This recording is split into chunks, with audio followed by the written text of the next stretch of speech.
What would you do if the person you raised like a son, the one you mentored, protected, and believed in, turned around and sentenced you to death?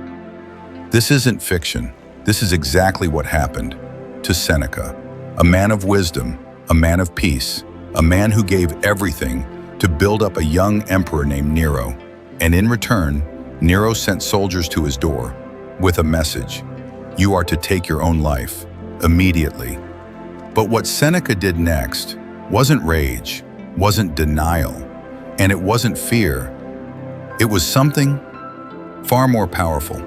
In the next few minutes, you'll witness a story that tests the limits of human dignity, a betrayal that would have broken most men, but instead revealed the strength of one.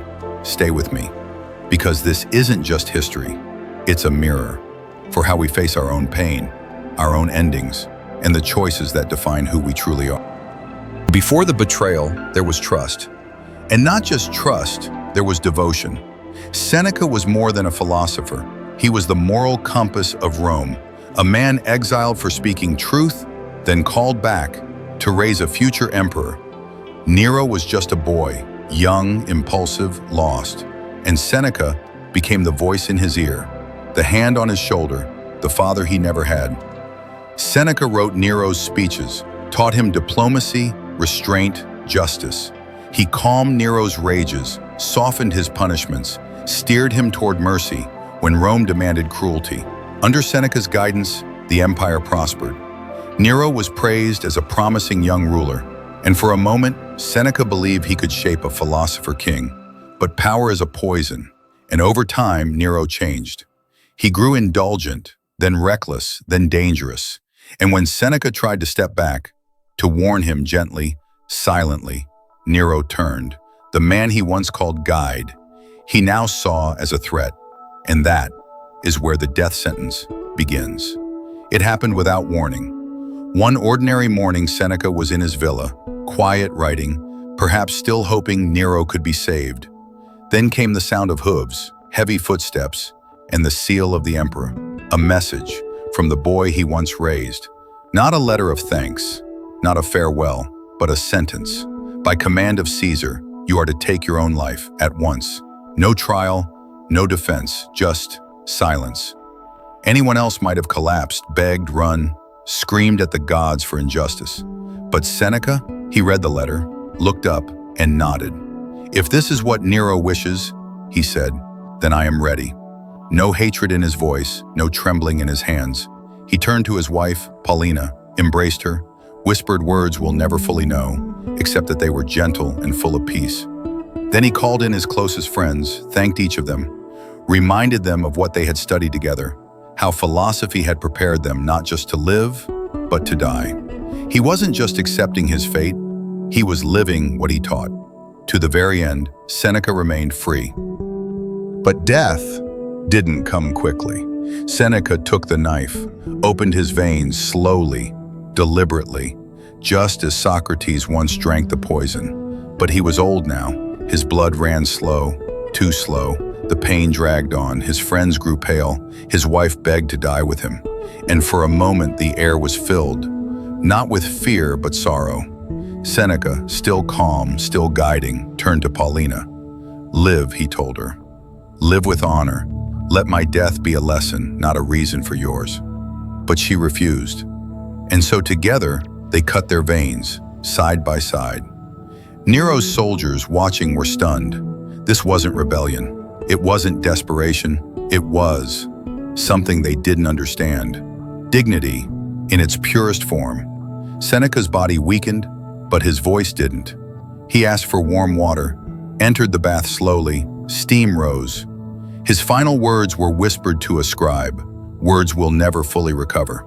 But what we know is that he passed not in agony, but in acceptance.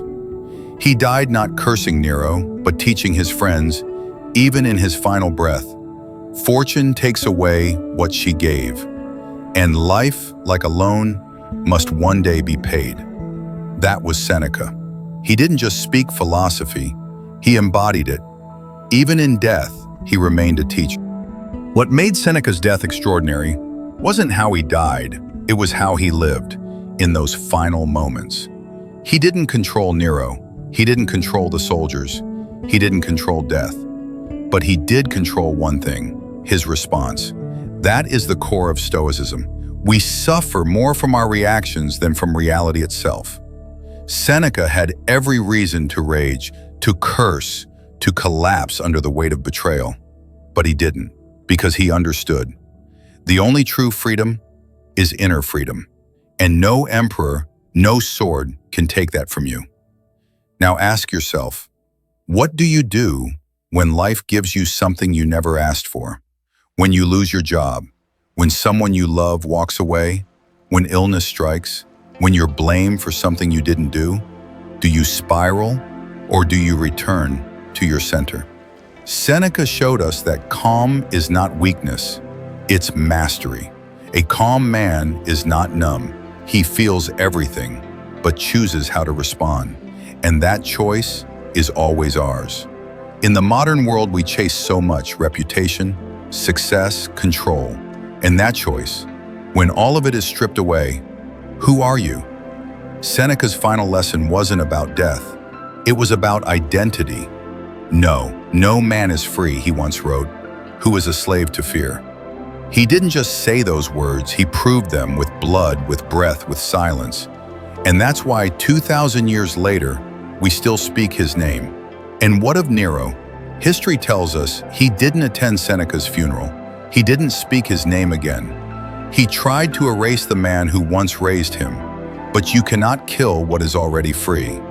Nero ruled for a few more years, sinking deeper into cruelty, isolation, and madness. And in the end, he died not with dignity, but in fear, alone, hunted, abandoned by his own guard, whispering, "What an artist the world is losing." A life of indulgence, a death of despair. And when he silenced the voice of Seneca, but could never silence the guilt, because while Seneca died as a philosopher, Nero lived and died as a slave to fear, to ego, to everything Seneca tried to save him from. We remember Seneca not because of how he died, but because of how he lived that final moment. When everything was taken from him, he still had one thing left, his character. And in the end, that was all that mattered. So maybe the question isn't, what would you do if you were in his place? Maybe the real question is, who are you becoming before the moment comes? Because every day, in little ways, we are asked to respond to pain, to pressure, to people who betray us.